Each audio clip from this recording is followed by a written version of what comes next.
네, 오늘 신앙생활 10번째 나갑니다. 우리가 신앙생활 속에서 정말 중요한 것을 놓치면서 신앙생활을 하는 경우가 많죠. 저 같더라도 초신자 때 교회만 열심히 잘 나가고 또 성경 많이 읽고 그리고 뭐 예배 참석하고 모든 예배에 철저히 참석하고 이제 그러면 이제 신앙생활 잘하고 또 성령인도도 잘 받는다고 이제 착각을 했죠. 진짜 이 구원에 대한 확신이요. 성경적으로 내가 구원받았다는 그 근거를 가지고 확신하는 첫 번째 단계가 바로 그거예요. 복음을 정확하게 이해하고 그 복음을 가지고 뿌리를 잘 내려가는 거. 그리고 그 복음의 뿌리를 잘 내려갈 때 하나님은 성령 인도를 해주시죠. 성령 인도 해주세요가 아니고 성령 인도 해주는 사람이 따로 있는 거죠. 자, 그래서 우리가 이 구원 다음에 우리가 인도를 받는 것이 바로 신앙생활입니다. 그래서 이 복음을 다 우리가 한 번 들으면 알죠. 몇 번 들으면 알죠. 이거를 수십 년 동안 들으면서 우리가 계속 또 뿌리를 내리는 이유는 계속 우리는 뭐냐, 그 말라기서의 마지막에 보면 구약 시대의 문을 닫으면서 하나님이 이스라엘 백성의 죄악에 대해서 뭐라고 얘기했냐면요, 그 눈먼 예배 드리고 있다. 그리고 병든 예배를 드리고 있다. 이걸로 책망하셨죠. 그러니까 결국은 뭐냐면 복음을 들어도 변질된다는 거예요. 그 무감각해진다는 거죠. 놓친다는 게 너무 많은 거예요. 그래서 신앙생활의 초점은 이 구원의 그 깊은 성경 66권을 가지고 그리스도의 복음의 뿌리를 깊이 내리고 또 그거에 따른 이제 할 말이 준비되는 것만큼 우리는 인도를 해주시게 돼 있죠. 자, 그래서 오늘 본문에요. 갈라디아서 5장 25절 이렇게 얘기하고 있어요. 우리가 성령으로 살면 성령으로 행한다 그래요. 자, 그러니까 우리는 어떤 면에서는 정말 중요한 경각심을 가져야 돼요. 경각심이란 말이 무슨 말이죠? 정신 차리고 정말 주의 깊게 그거 살펴야 된다. 이제 이런 얘기죠. 그러니까 정신 못 차리면 뭐 말하자면 거꾸로 간다는 얘기죠. 그래서 어떤 경각심을 가져야 되냐? 내가 정말 성령으로 사냐? 성령으로 지금 삶을 살고 있냐? 지금 성령으로 행하고 있냐? 여기에 대한 점검을 반드시 해야 됩니다. 갈라디아서 5장 17절에 절대로 있죠. 뭐가 있냐면 육체의 소욕에 대해서 얘기해요. 육체의 소욕. 이 육체의 소욕은 성령을 거스린다 그래요. 그러면서 성령의 소욕에 대한 얘기도 하죠. 이 성령의 소욕은 그 육체를 거스리고 서로 같이 갈 수 없다는 거죠. 자, 육체의 소욕은 누가 움직이고 있죠? 사단이 지배하고 있죠. 성령의 소욕은 하나님이 지배하고 있죠. 이게 같이 갈 수 없죠. 둘 중에 하나예요. 우리의 신앙생활의 싸움은.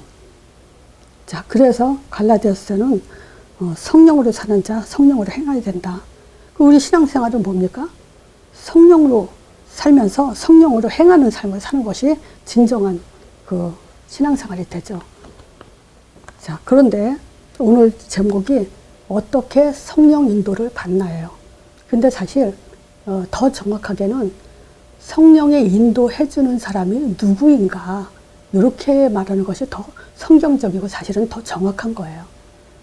우리가 기도한다고 성령 인도 해달라고 한다고 해주는 게 아니거든요. 성령 인도 해줄 수밖에 없는 사람이 있다는 거죠. 자, 그런데 그냥 제목이 길으니까 그냥 어떻게 성령 인도 받냐 이렇게 제목을 정했습니다.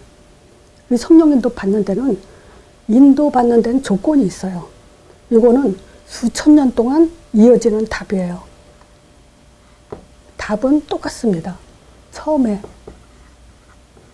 선악과 금령이요. 자, 이건 절대적 언약이죠. 이 선악과 금령만, 요 답 하나만 제대로 알아도요, 우리가 성령 인도를 간단하게 이해할 수가 있습니다. 자, 이 선악과 금령을 어디서 했죠? 에덴 동산에서 했죠. 자, 그러면 이 에덴 동산에서는 무엇이 흘러 넘쳐야 되냐? 말씀이에요. 말씀이 에덴 동산을 통해서 동서남북으로 말씀이 흘러내려가야 돼. 그게 뭐냐?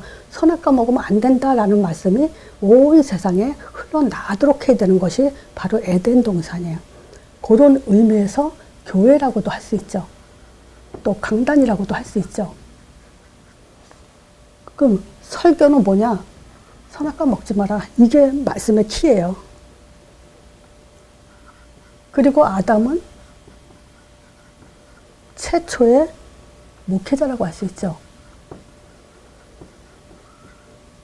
자, 그리고 이 아담이 에덴 동산을 다스리며 지키는 자로서 목회자 역할을 했어야 되죠. 그래서 모든 사람이 개인과 가정과 세상에서 이 말씀으로 살도록 그렇게 하나님은 처음부터 말씀을 주셨어요. 절대적 언약을 주셨어요. 그러니까 인도의 조건은 뭐냐면 선악과 안 먹으면 되는 거예요. 안 먹는 사람을 인도하고 인도받는 그 사람에게 응답을 주게 돼 있죠. 그러니까 진짜 신앙생활의 그 답은요, 그냥 말씀 하나예요. 인도해 주세요도 아니고 응답 주세요도 아니에요. 그래서 우리가 간단하게 이렇게 요 말 하나로 뭐 선악과 금령 외에 하나님이 또 다른 얘기 한 게 없잖아요. 그죠? 에덴 동산 다스리고 지켜라. 그건 뭐냐? 선악과 금령을 가지고 또 온 세상에 개인과 가정과 세상에 퍼져 나가도록 해라. 그거 하나예요. 요게 인도의 조건이에요. 그래서 우리는 현장에서 복잡하게 신앙생활을 더 간단하게 정리할 수 있도록 그런 일에 이제 우리가 말씀 뿌리내린 이유가 그거죠. 자, 이 말씀이 수천 년 동안 이어졌다 그랬죠? 출애굽도 마찬가지예요. 출애굽의 목적은 뭐죠? 신명기 11장 12절에 보면요. 내 하나님 여호와께서 돌봐주시는 땅, 요 땅 가나안 땅이에요. 요 땅에 이 땅인데 처음부터 돌봐주시는 땅은 요 땅인데 연초부터 연말까지 이 말은 처음부터 끝까지 이 말이에요. 내 하나님 여호와의 눈이 항상 요 땅에 있다. 가나안 땅에 있다. 이렇게 지금 말씀하고 있죠. 신명기에. 그러니까 하나님의 눈은 어디에 멈춰 있어요? 가나안 땅에 있어요. 자, 지금 이스라엘 백성은 출애굽하고 나서 출애굽했죠? 출애굽하면서 광야 생활하면서 이 속에서 전쟁을 겪기도 하죠. 이 속에서 계속 뭐가 머릿속에 있어야 되냐? 요 가나안 땅이 머릿속에 있어야 돼요. 그 머릿속에 있는 사람을 인도받는 거고 응답받게 되는 거예요. 요 가나안 땅을 놓쳐버리면요. 딴짓했죠. 이스라엘 백성들이. 가나안 땅을 놓쳐버리고 불평불만하고 그랬죠. 그러면 죽는 수밖에 없죠. 광야에서 싹 다 그냥 1세대가 다 죽어버렸죠. 여기서 중요한 게 하나님의 놓치지 말라고 뭘 줬냐? 언약궤 따라가라. 인도 답까지 줬어요. 요 언약궤는 가나안 땅을 향하고 있죠. 그럼 뭐야? 가나안 땅은 뭐가 있죠? 오실 메시아. 여기에 하나님은 집중되고 있는 거죠. 그러니까 답이 복잡하지 않아요. 또 지금 시대에 하나님의 인도의 조건은 뭐냐? 이제 사도행전 1장 8절이에요. 이건 우리가 이제 이 시대에는 이거밖에 없어요. 그래서 모든 설교의 키, 요걸 담고 설교가 돼야 돼요. 자, 사도행전 1장 8절 말씀하시기 전에 뭐 얘기했죠? 사도행전 1장 1절 얘기했잖아요. 이건 뭐냐? 구약의, 그리고 예수님이 오시고 나서 그 구약의 그림자가 실체가 됐다는 걸 말하면서 뭘 계속 얘기했냐? 구약의 그림자, 그리스도 오셨다.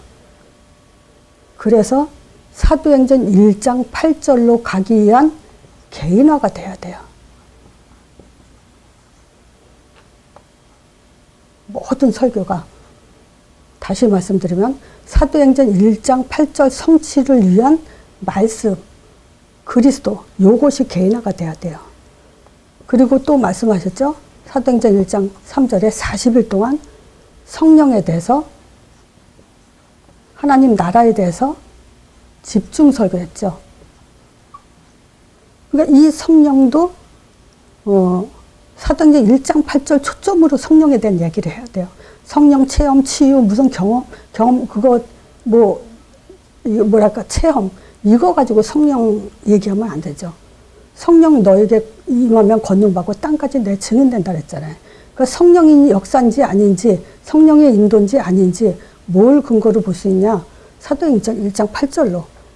그래서 사도행전 1장 8절 목적을 가지고 지금 성령의 역사한다는 것을 말해줘야 되죠. 자, 결국 사도행전 1장 8절 그 언약으로 권능 준다고 약속하신 것이 오순절날 마가다락방에 그대로 약속하셨죠. 성취됐죠. 자, 이게 이제 현재 실체 답입니다. 자, 그래서 이때부터 사도행전 1장 1절에서 4절 오순절날 마가다락방에 부어진 그 성령은 이제 뭘 성취해야 되냐? 부활 메시지 성취해요. 부활하신 후에 말씀하신 거 있죠. 너희는 가서 모든 족속 제자 삼아라. 만민에게 가라. 어린 양을 먹여라. 기존 신자 살려라. 이제 그 부활하신 그 메시지를 이 성령을 받아서 계속 성취해야 되는 거예요. 그러니까 설교의 키 하나는 뭐냐? 요거 없이는 교회가 될 수 없어요. 교회는 뭘 하냐? 무슨 예배냐? 그러니까 보세요. 정확한 말씀, 정확한 복음이죠. 요걸 가지고 인도받는 자. 인도받는 자는 뭐죠? 사실은 전도자의 삶을 사는 사람들이죠. 요 사람들이 모여서 예배가 돼야 하나님이 영광을 받으시는 겁니다. 그냥 교회 가서 예배 찬양한다고 해서 그게 예배가 아니에요. 그래서 말라기서에 또 얘기했죠. 병든 예배, 또 눈먼 예배. 그러니까 예배도 틀린 예배가 있는 거예요. 자, 이제 이 인도의 조건을, 이 답을 안다면은 그 사람은 반드시 하나님의 사람이 되죠. 말하자면 하나님의 사람, 또 다른 말로 뭐냐면 하나님이 인정하는 사람이라는 거예요. 자, 하나님의 인정하는 사람은 어떤 사람이냐? 정확한 이 복음을 말하는 사람이에요. 복음을 말할 수 없는 사람이라면 그건 하나님 사람이 될 수 없어요. 제가 이번에 한 2박 3일간 우리 손녀딸의 그 외할머니 교회에 어린이 여름 성경학과가 있었어요. 거기에 제가 이제 한 2박 3일 참석을 했어요. 그러면서 뭘 느꼈냐면요. 거기서는 뭐 애들한테 어떤 그 어린이, 그러니까 제 그 손녀딸이 4살 반 정도 됐죠. 근데 이런 애가 이제 그 애들이 많이 모여 있는 곳이니까 우리 손녀딸이야 뭐 우리 교회 다니니까 복음을 정확하게 이제 설명을 듣지만 그 많은 애들이 과연 복음을 정확하게 아는가. 이제 그거를 이렇게 보면서 이제 점검이 된 게 몇 가지가 있었어요. 그래서 그 부분을 좀 말씀드리고 싶은데요. 자, 나는 누구냐? 우리는 누구예요? 그러면서 전도사님이 우리는 누구냐? 이렇게 물어보더라고요. 그러니까 어떤 아이가 나는 하나님의 자녀예요. 이러고 대답하더라고요. 그랬더니 전도사님이 하는 말이 우리는 복음 가진 하나님의 자녀 이렇게 말해주더라고요. 그리고 거기에 복음 가진 하나님의 자녀 이렇게 말해주니까 저는 듣기는 참 좋았어요. 근데 과연 무슨 생각이 드냐면 제 애들이 복음이 뭔지 알까? 얘 너 복음이 뭐니? 그리고 물어보면 과연 알까? 이런 생각이 들더라고요. 뭐 우리 손녀딸은 복음이 뭐다 그러면 이제 대답해요. 근데 이제 과연 걔네들이 그렇게 대답하는가? 그리고 어떤 애한테 한번 물어봤어요. 너 복음이 뭐니? 그랬더니 대답 못 하더라고. 걔는 6살이나 한 6살 반 정도 되니까 우리 손녀딸보다는 2살 정도 더 많은 애죠. 대답을 못 하더라고요. 그러니까 과연 그렇죠. 그러면 우리는 어린 아이 때부터 뭐냐? 복음이 뭐냐? 그러면 복음은 복된 소식이죠. 하나님이 하나님의 아들을 보내셨다는 복된 소식이죠. 자, 그 하나님의 아들이, 자, 예를 들면 하나님의 아들이 오셨다. 이 복된 소식이에요. 그 하나님이 누구냐? 바로 예수다. 이 예수님이 그리스도의 일을 하셨다. 이렇게 이제 애들이 알아야 돼요. 근데 지금 이 말을 애들이 다 그대로 따라하고 말할 수 있기는 좀 어렵겠죠. 그래서 이제 뭐냐? 복음은 뭐냐? 예수가 하나님의 아들 그리스도이심을 아는 것이 복음입니다. 그래서 예수가 하나님의 아들 그리스도이심이 바로 복음입니다. 이렇게 이제 3번 따라 하라 그랬어요. 그리고 그 엄마한테 집에 가서 몇 번 계속 물어보라고 그랬어요. 그럼 한 주 동안 얘가 복음이 뭐냐? 예수가 하나님의 아들 그리스도십니다. 그리고 하루에 3번씩만 물어봐도 일주일이면 알죠. 이제 7살 정도 되려면. 그렇게 해서 복음이 뭐다라고 말을 해줘야 되는데 대답을 못하는 거 보면 좀 안타깝더라고요. 그리고 또 그분이 이런 말을 해요. 우리가 지금 누구에게 예배를 드리죠? 이러고 물어보더라고요. 그러니까 애들이 알죠. 뭐냐? 하나님한테요. 이렇게 대답하더라고요. 근데 그것보다는 더 정확한 말을 해줘야 돼요. 예수님을 통해서 하나님께 예배드리는 겁니다. 이렇게.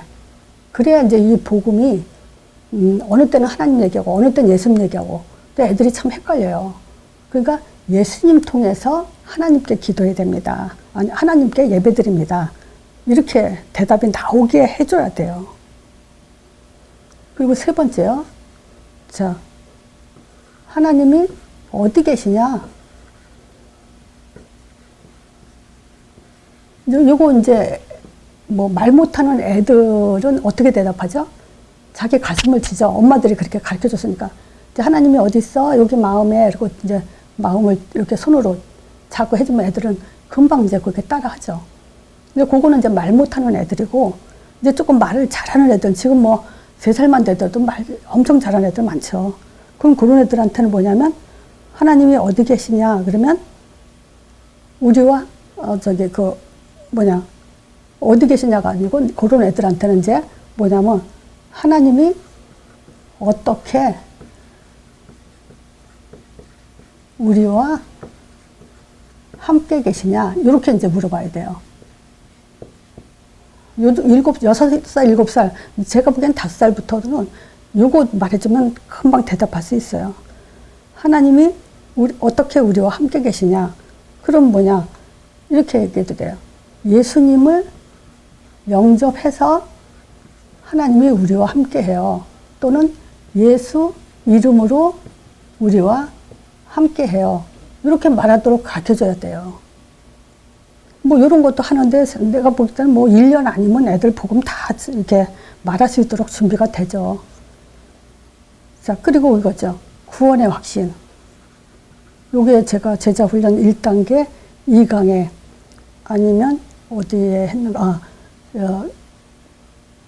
제자훈련 1단계, 3강에 얘기했을 거예요.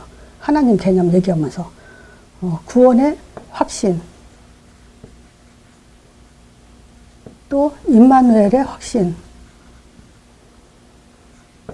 요거 대답할 때요. 여러분 구원의 확신 있어요? 그러면 네, 구원의 확신이 있어요. 이게 끝이에요. 구원받은 증거가 뭐예요? 내가 구원받았다는 것을 어떻게 알 수 있죠? 또는 여러분들에게 하나님이 함께 하시는 걸 어떻게 알 수 있죠? 이렇게 물어봤을 때 애들이 대답할 수 있는 것이 뭐냐면 예수 이름으로 하나님이 나를 구원하셨어요. 또는 예수를 영접해서 내가 구원받았어요. 또 예수 이름으로 하나님이 나와 함께 하세요. 이렇게 대답하도록 애들이 해줘야 돼요. 여기에 또 다른 것이 뭐냐? 예수 이름의 뜻이 있잖아요. 이 이름의 뜻 두 가지 있잖아요. 구원자, 임마누엘. 이제 이렇게 안타깝더라고요. 이렇게 대답을 좀 가르쳐주고 싶은 마음이 아주 굴뚝같이 왔었어요. 자, 말하자면요. 우리는 어떤 답을 가졌냐. 우리의 답은요, 감정 따라 내 수준 따라 왔다 갔다 하는 게 아니죠. 자, 창세기 3장 1절에서 6절. 이 문제 터졌을 때 하나님이 주신 답은 창세기 3장 15절 여인의 후손, 여자의 후손이 뱀의 머리 상하게 하겠다. 예수님의 왕권에 대해서 약속으로 하면 주셨죠. 또 애굽에 종살이 할 때 출애굽 시키기 위해서 희생제 드리러 간다고 말해라. 자, 그래서 이 피 얘기를 했죠. 자, 출애굽의 답은 희생제, 피예요. 자, 이거는 뭐냐? 제사장이죠. 또 세 번째, 그 이스라엘 백성들이 포로로 끌려갔을 때 이사야 7장 14절 처녀가 잉태의 아들 낳으니 그 이름을 임마누엘이라 하라 했죠. 여기에서는 이제 선지자 이런 부분에 이제 답을 주셨죠. 노예 때고 포로 됐을 때고 이 부분은 이제 더 칠판에 안 써도 아시죠? 자, 속국됐을 때 사람들이 나를 누구라고 했느냐 했을 때 마태복음 16장 16절 이 고백을 지금 드러내 계셨죠. 질문을 통해서. 자, 그러니까 어떤 때마다 하나님은 항상 똑같은 답을 주셨어요. 근데 그것이 한마디로 말하면 그리스도를 말한 거죠. 구약에 선지자 제사장을 왕을 세웠지만 안 됐어요. 그래서 단번에 영원한 그리스도 예수가 그리스도 되심을 선포하게 하셨죠. 그리고 이 답은 지속돼야 돼요. 그래서 마지막 때는 이제 사도행전 1장 8절 이 답을 가지고 뭘 해야 되냐 이것들을 설명하도록 이 답을 가진 사람은요 이제 사람들이 보여야 돼요. 어디서 뭘 놓치고 있구나, 무슨 말을 어떤 핵심을 해줘야 되겠구나.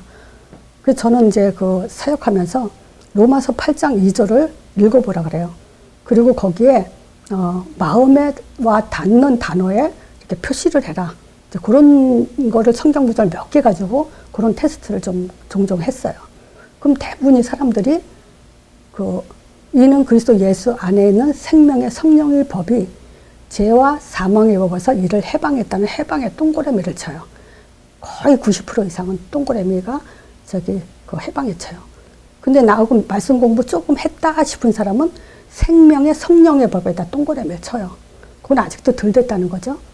어디에 쳤냐? 예수 그리스도 안에, 예수 이름 안에는요, 생명의 성령의 법이 일어나고 죄와 사망의 법을 깨트리게 돼 있어요. 그래서 꽂히는 것이 어디냐? 바로 예수 그리스도, 예수 이름.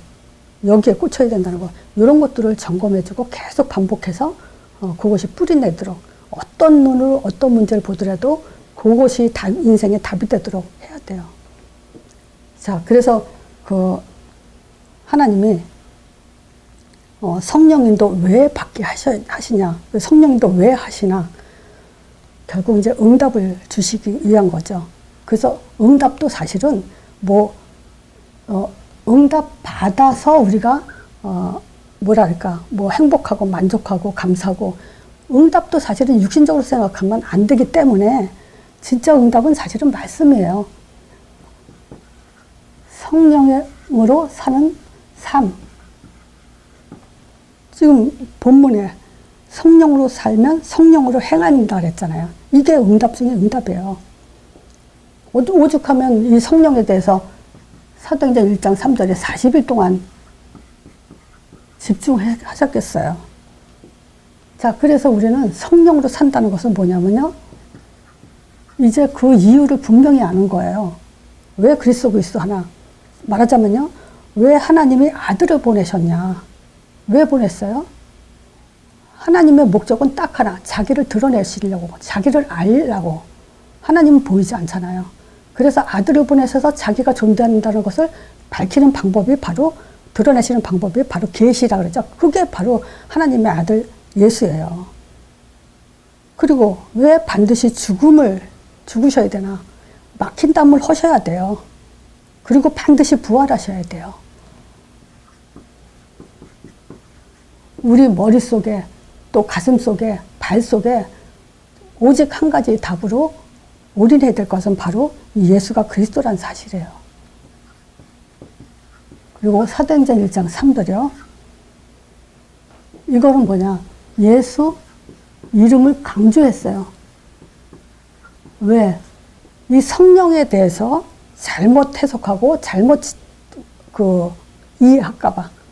그래서 이 성령으로 딴짓하는 사람들이 많죠. 기독교가. 저부터도 뭐 구원의 확신도 뭐 마음속으로만 왔다 갔다 했지만 때에 따라서는 또 구원의 확신도 없었지만, 그리고 성령님도 해주세요. 내가 어떻게 하면 하나님을 하겠습니까? 이런 수준에 있을 때 저는 진짜 이 성령에 대해서 너무 무지했어요.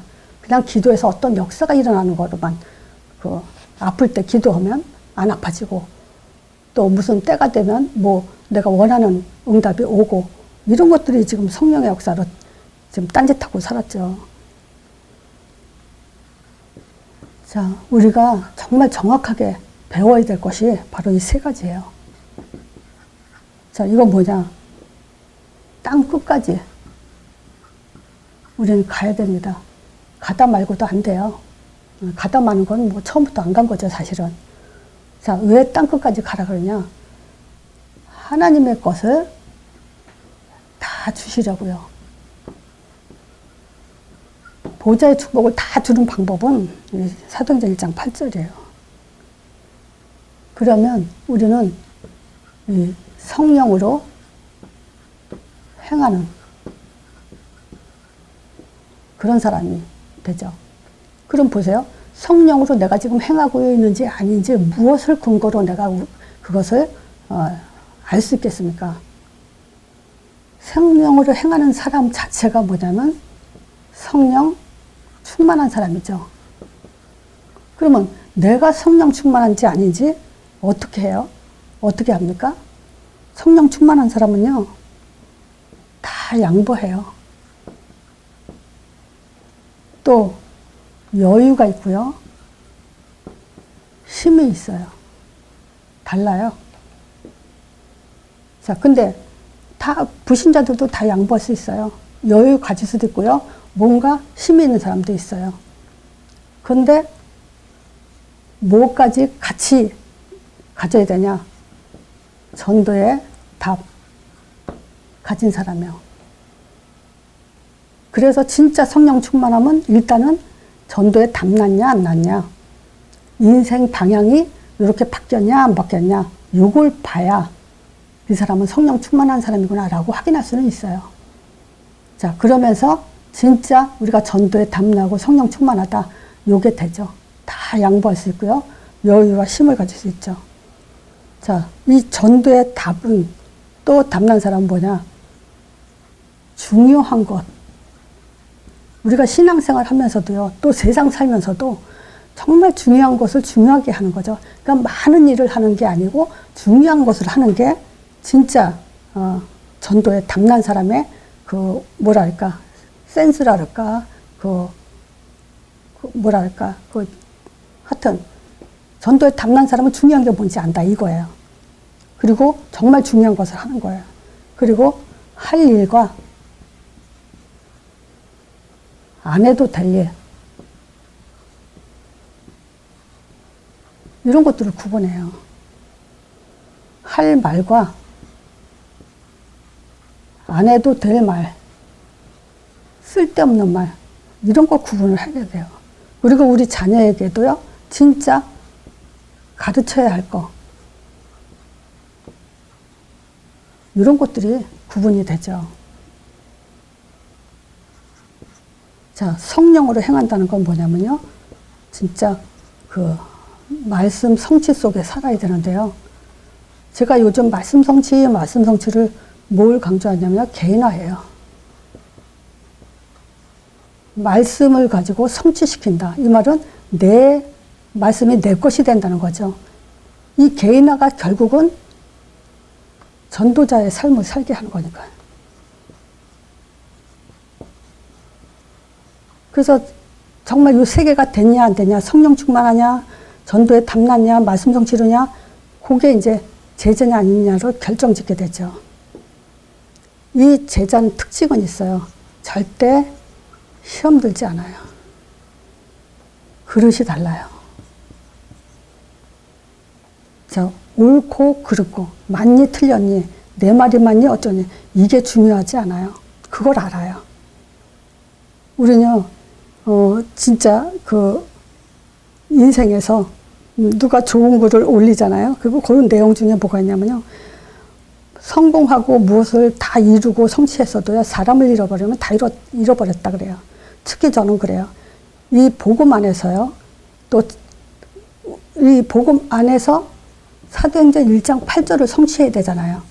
요걸 이루는 삶 속에서 만남이 굉장히 중요해요. 누굴 만나냐에 따라서 사실은 거꾸로 가기도 하고 절에도 가고 뭐 다른 종교도 가고 그렇잖아요. 부모를 누구 만나냐에 따라서 그 부모의 종교를 따라가잖아요, 자녀들이. 그러니까 우리가 이 세상 살면서요, 이 사도행전 1장 8절 속의 만남은요, 정말 천지개벽할 진짜 중요한 만남입니다. 그래서 여러분들 평생에 정말 제자 한 명만 만나도 뭐 앞으로 나이 어린 분들은 더 많은 만남이 있겠지만 이 제자를 만난다는 건 진짜 축복 중에 축복이죠. 또 말씀 전할 뭐랄까 지도자, 리더자를 만난다는 것도 굉장히 축복 중에 축복이죠. 자, 현장. 요 네 가지가 성취되는 것이 현장이죠. 내가 어떤 상태의 사람인지 드러나는 것이 이 현장이에요. 그래서 이 네 가지 응답을 받는 자, 요게 응답을 받는 장소, 요게 현장이죠. 자, 그래서 결론적으로요, 저는 요 바울을 성령인도 받는 사람, 요 모델을 바울로 지금 봅니다. 왜냐? 진짜 바울은요, 영적 상태가 완전히 바뀐 사람이에요. 뭐 성경을 통해서 우리는 많이 확인할 수 있죠. 사도행전 20장 24절. 나의 달려갈 길과 주 예수께 받은 사명, 그죠? 하나님의 은혜의 복음을 증거한 일을 마치려 하면은 나의 생명을 조금 더 목숨까지 걸었다, 이 얘기 하잖아요. 자, 근데 그 전에요, 바울은 이 달려갈 길을 알기 전에 그 달려갈 수밖에 없는 그 답을 가질 수밖에 없는 이유가 뭐냐? 종교와 복음을 구분했고요. 종교와 타협하지 않았어요. 그리고 달려갈 길을 아는 사람이에요. 요 사람한테요, 현장에 흑암들이 드러났죠. 사도행전 13장에 보면요, 박수 엘르마 꺾이죠. 눈 멀어버리죠. 바울이 전도자가 저주하니까 사도행전 16장 저 많은 여정, 이 사람을 치유하죠. 사도행전 19장 악기 들린 자, 또 마술하는 자, 이 사람들을 치유하죠. 그러니까 참 이 바울이 나왔을 때 성경을 보면요, 흑암들이 꺾이는 거로 봐요. 자, 그래서 우리가요, 자, 하나님의 입장에서 봅시다. 다시 한번. 이 하나님에서 입장에서 보면요, 기도 안 해도 되는 사람이 있어요. 자, 또 잘못 기도해도 정확히 응답하는 사람이 있어요. 정확하게 인도해주는 사람. 이게 이제 사도행전 16장이죠. 아시아로 가려고 했는데 마게도냐로 바꿔주죠. 그러니까 다시 말하면 바울 같은 사람은 기도 안 해도 응답 주는 사람, 잘못 기도해도 정확히 인도해 주는 그것을 확인할 수 있는 그런 내용입니다. 자, 마지막으로요. 사무엘도 하나님이 부를 때 하나님은요, 자기가 자기를 위해서 충실한 제사장을 찾습니다. 말하자면요, 내 마음과 내 뜻을 행하는 자. 그래서 그를 위해서 하나님은요, 견고한 집을 세우고 또 기름 부음 받은 자 앞에서 또는 그리스도 앞에서 영구히 행하게 하신다 그래요. 자, 그래서 성령 인도 어떻게 받냐? 이제 그거보다 더 정확하게요. 하나님이 성령 인도해 줄 수밖에 없는 사람이 돼야 되는 겁니다.